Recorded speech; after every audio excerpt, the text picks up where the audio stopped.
Okay, folks, it's your buddy Mike Messier. We're here with today I saw two films. The first film I saw had quite a bit of audience, to its credit. It's a horror film.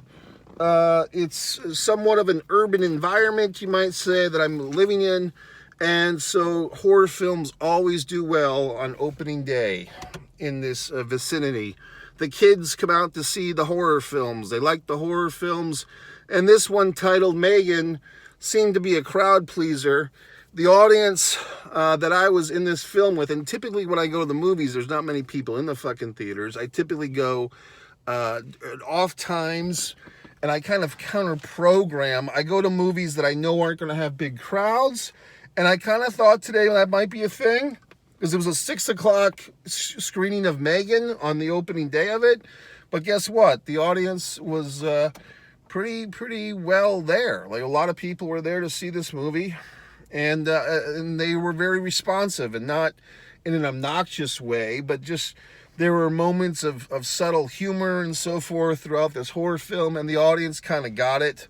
So they were into it, which is a good sign for the film. We'll have legs. People might see this more than once, or something that they'll watch at home, or they'll tell their friends and so forth.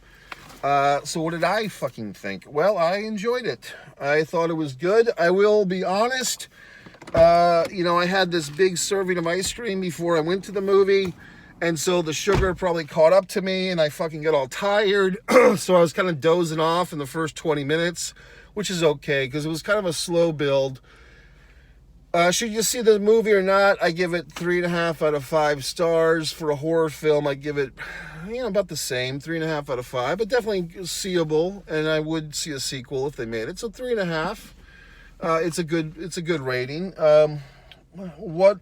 What I say is the weak points of this film, just maybe originality. Basically you have to tip your hat or your skull cap, in my case, to Child's Play, the Chucky character.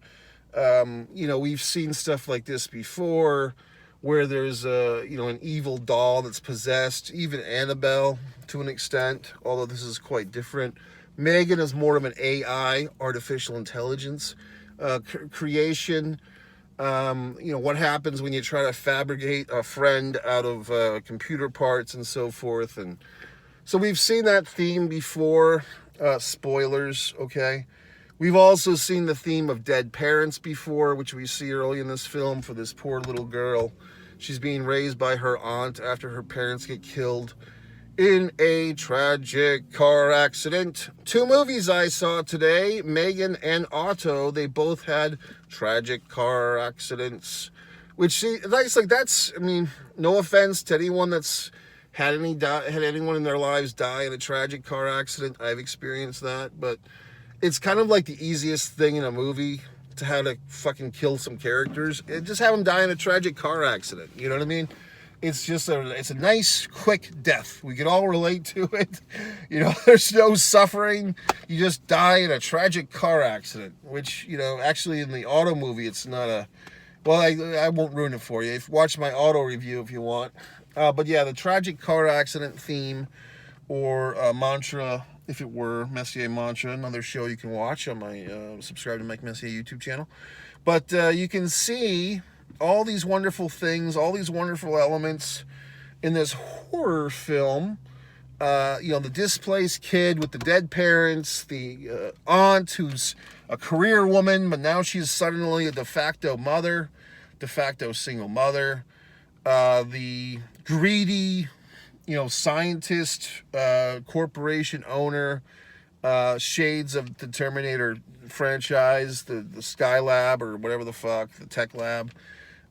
So a lot of, not to say cliches, but a lot of tropes, as it were, in this film that we've seen in other horror films, which, like I said, that's probably why I'm not giving it a 4 or a 5 rating.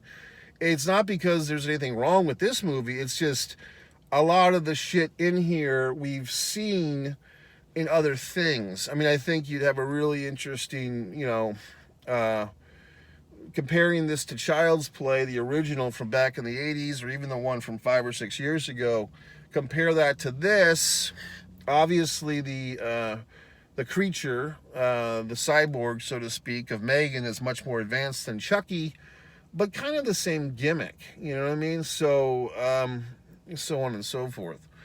I liked the movie. I thought the acting was pretty good. I mean, it's not, you know, Ashley Judd, Meryl Streep type acting in this film. It's not Sybil Shepherd, whose son I played in Hard Luck, okay? But it's a good movie.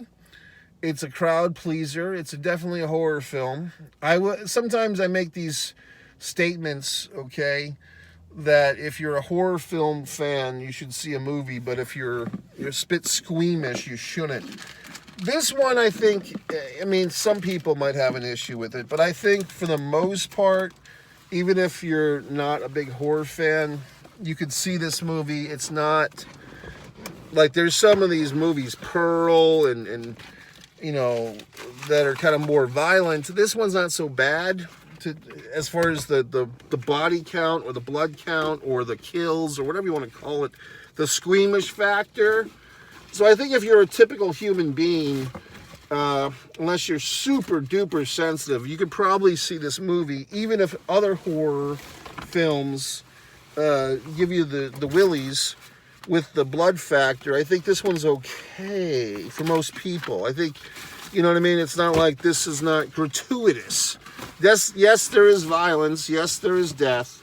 But it's not like some of these very violent horror films that have been coming out for the last 20 years. I blame it all on Saw and Hostel. So that's it. I'm looking for an eyeglass cleaner so I can properly clean my eyeglasses. I see that my fucking glasses are all teary-eyed because I saw Auto, which was such an emotional movie. Yes, I saw a double header today. I saw M3GAN, and then I saw Auto. So it was Hanks and horror. Look at this, a fucking Sony Walkman, pretty badass. I've been watching Cobra Kai Season 5. I'm almost at the end of it. I will soon be ending it and giving you my review. I did burn through Season 1 and 2 of The Morning Show, which I quite enjoyed. Jennifer Aniston, Reese Witherspoon, kind of an underrated hot woman. I don't know if she's underrated, but she's just very good. I like Reese Witherspoon, okay. And Jennifer Aniston, who's, you know, it's kind of fun to watch her in a fucking TV show because you still see, what was her name on Friends?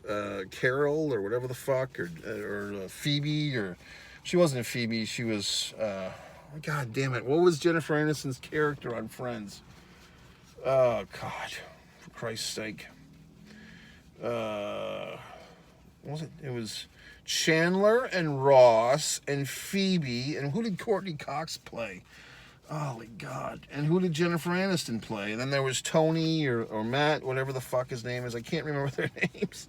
But, God, what was her name on that show? It wasn't Jennifer. It was something else. For Christ's sake. Okay, folks, so that's it. Subscribe to Mike Messier YouTube channel.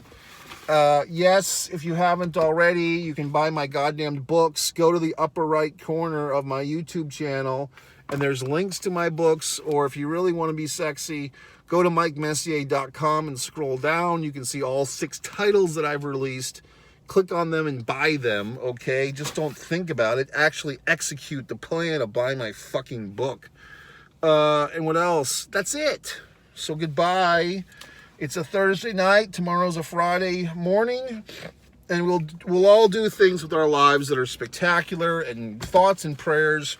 Excuse me. My goddamn nose. And that's it. See the fucking movie. It's good, M3GAN.